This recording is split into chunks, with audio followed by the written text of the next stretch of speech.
민주당에서는 국민의힘의 이수정 후보가 교수가 왜 이렇게 아파트가 많느냐라며 문제를 제기했습니다.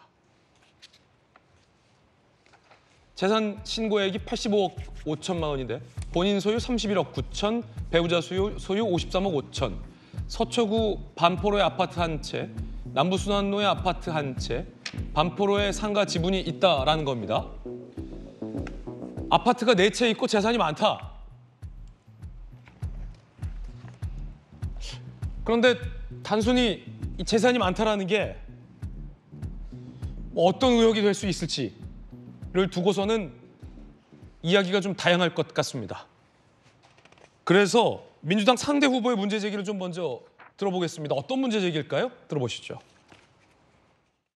재산이 많다고 뭐라고 하는 게 전혀 아닙니다. 하지만 갖고 계신 자산을 보면 전형적인 강남 부자 모습이다. 이렇게 서울에 부동산 많이 갖고 계신 분이 라면 강남에 출마를 하지 왜 수원에 출마를 하신 거냐. 부르주아라고 비판을 받을 수는 있습니다. 대전의 선산이고 할머니가 물려주신 집이고 그런 것들이 많이 있어서 그러면 저는 대전에 출마를 해야 합니까? 장관님, 네. 김준혁 후보의 문제 제기는 어떤 겁니까? 문제 제기 뭐 나름 일리는 있어요. 자기가 가지고 있는 뭐라 그러나 아파트 뭐 이런 것들이 주로 서울에 또 강남에 있다는 네. 거죠.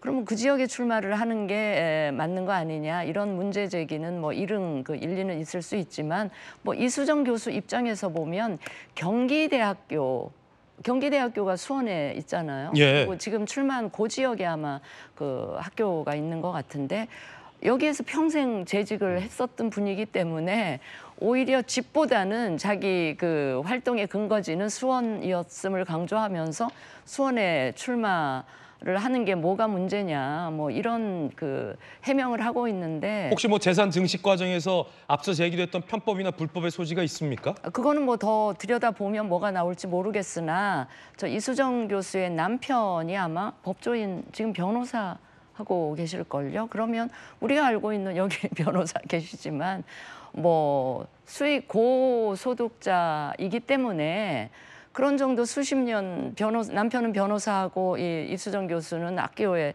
계속 계셨기 때문에 뭐 주택에 적절한 시점에 투자를 하면 저 정도는 제 입장에서 굉장히 부럽기는 한데 그렇게 비난과 욕먹을 그런 일은 아니지 않나 싶은 생각이 듭니다. 지금 김준혁 상대 후보 민주당 후보 이야기를 들어보면 뭐 편법이나 불법성, 앞서 뭐 공 후보나 양 후보처럼 그런 지점은 없는 것 같아요. 네. 다만 이제 연고의 문제 그런 걸 지금 제기하고 있는 것 같은데 이수정 후보 논란 관련해서 김용주 의원님 어떻게 보십니까? 이것은 뭐 전형적인 무슨 법적인 문제라기보다는 여론전이죠. 예.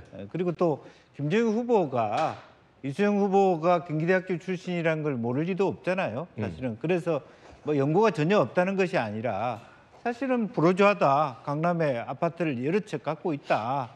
그리고 사실 그러면서 왜 그러면 서초구에 국회의원 나오지 왜 수원 나왔냐 이제 그런 얘기를 하는 건데 사실은 법적인 문제는 아닙니다. 다만 또 역으로 보면 이수정 후보는 서초구나 강남구에 공천 받기 싫었겠어요? 공천 안 주니까 수원 나온 거지. 솔직하게 얘기해 봅시다. 뭐 국민의힘에서 강남 서초를 그냥 아무나 줍니까? 이제 그런 부분이에요. 그렇지만 어쨌든 김정은 후보로서는 저런 문제 제기의 효과를 지금 이대로 보고 있는 것이죠. 이수정 후보가 그냥 단순한 학자가 아니라 돈이 많고 아파트가 여러 채더라. 뭐 그런 얘기를 하고자 하는 것이죠. 예. 자, 뭐 부동산과 관련된 양당의 공방들 전해드리고 있습니다. 여러분들은 어떻게 생각하십니까? 이번엔 따끈따끈한 여론조사 결과 대형 미디어월에서 제가 짚어드리겠습니다. 지금 제 손안에 격전지 여론조사 몇 가지가 있는데요. 저와 함께 이동하시죠. 선거가 얼마 남지 않았습니다. 사전투표 직전까지는 사실상 일주일 정도 선거가 남았다라고 보면 될 것 같습니다. 먼저 보실 여론조사는 충남 공주부여 청양에서 맞붙는 두 후보의 여론조사 결과입니다. 지금 몇 번째 맞붙는 겁니까? 정진석 의원과 박수현 후보 여론조사 결과 나왔는데요. 정진석 의원이 50.5%, 박수현 후보가 44.7%의 지지를 받고 있는 것으로 여론조사 결과 나왔습니다. 정진석 50.5, 박수현 후보가 44.7%. 자, 이번엔 또 다른 격전지 경기 성남 분당 갑으로 가보겠습니다. 이곳에서는 안철수 의원과 이광재 후보가 맞붙고 있습니다. 경기 성남 분당 갑, 안철수 의원이 45%, 이광재 후보가 40%의 지지를 받고 있는 것으로 응답되고 있습니다. 자, 이번엔 서울 영등포 갑으로 가보겠습니다. 자, 민주당에서 국민의힘으로 옮긴 김영주 의원과 민주당의 최현일 후보가 맞붙고 있는 지역입니다. 최현일 후보가 40%, 김영주 의원이 25%, 그리고 허은하 의원은 4%의 지지를 받고 있습니다. 자, 이번엔 경기 하남 갑으로 가보겠습니다. 민주당에서 추미애 후보를 앞세웠고요. 국민의힘에선 친윤계 이용 의원을 앞세운 지역이죠. 추미애 후보가 39%, 이용 후보가 31%, 오차범위 내에 두 후보가 경합하고 있는 것으로 나타나고 있습니다. 네 가지 지역 여론조사 결과 전해드렸는데요. 김영주 의원님, 네. 어떻게 보십니까? 상당히 좀 치열한 곳이 많은데 네. 그 가운데에서도 여야 후보별로 좀 이게 유불리가 나타나는 곳들이 좀 있군요. 네. 사실 뭐 각 지역별로 조사 일정이 들락날락해요.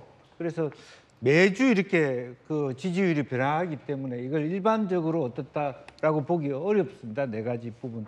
다만 그러나 이제 큰 흐름이 고착돼 있는 지점이 있고 왔다 갔다 하는 지점이 있는 것 같습니다. 그러니까 수도권은 왔다 갔다 하는 지점이 있는 것 같습니다. 뭐 성남이나 이런 지역은 왔다 갔다 하는 건데요. 영등포라든지 하남 이런 지역은 거의 고착화되고 있고 또 충남도 상당히 이번에 예컨대 이제 세종시 이전의 문제까지 포함된다면 국회 이전까지 포함된다면 즉 정진석 후보의 초기 기선이 지속화될 수 있는 부분이 좀 크다 그렇게 보여지고 뭐 그러나 여전히 우리가 아직까지 2주 정도 기간 동안에 선거라고 하는 것은 여전히 역풍도 바람이 바뀔 수 있기 때문에 좀 더 지켜볼 부분이 있다. 특히 이제 분당 같은 경우는 뭐 이광재 후보가 이겼다가 안철수 후보가 이겼다 이렇게 들쑥날쑥하기 때문에 뭐 앞으로의 일주일이 굉장히 중요할 것 같다는 생각이 듭니다. 예. 자, 그 가운데 각각의 정당에서 지원 유세가 나온 분들이 주목받고 있습니다. 국민의힘에서는 모처럼 유승민 전 의원이 지원 유세에 나섰는데요. 윤석열 정부 일하게 좀 해달라라고 호소했고요. 민주당에서는 임종석 전 실장이 지원 유세에 나서서 이 대표 손을 잡았다고 합니다. 그 장면, 두 장면 연이어 보시죠.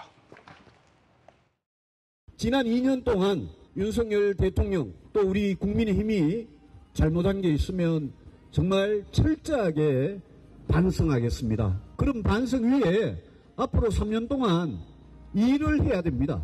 여러분, 윤석열 정부가 잘못했는 데 대해서 우리 화성 시민들께서 따끔한 회초리를 드시겠다면 저희들 맞겠습니다.